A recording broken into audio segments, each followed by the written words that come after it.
Baada ya kupona, Alex alifungua tena kampuni yake na akaanza kuitisha vikao mbalimbali na wawekezaji.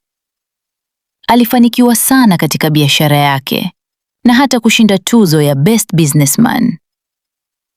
Siku hiyo, hakuna aliyefahamu kwamba baba yake Royo pamoja na kaka yake walikuwa wamepanga njama ya kuwasingizia ili wakamatwe. Na kweli, siku hiyo Alex alikamatwa. Kabla hajapelekwa jela, Royo aliingilia kati na kusema, "Ni mimi hapa. Mimi ndiye niliyefanya yote." Royo aliamua kudanganya ili aende jela badala ya Alex, na kweli akafungwa. Hata hivyo, baada ya siku chache, aliachiliwa huru baada ya kugundulika kuwa baba yake na kaka yake ndio waliohusika, na wao wakakamatwa.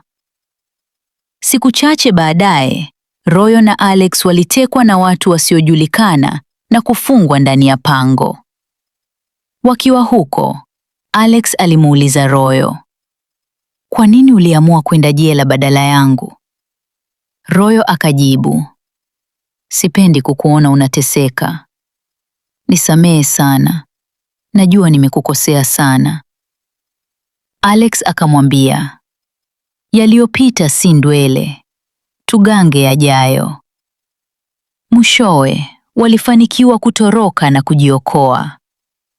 Baadaye, ilithibitika kuwa baba yake Royo na kaka yake ndio waliohusika tena na wakafungwa jela.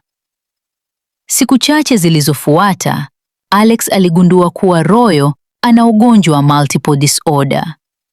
Akaamua kumpeleka hospitali kwa ajili ya matibabu. Pia aligundua kuwa Royo alikuwa akijiumiza ili kuruhusu personality yake nyingine kujitokeza.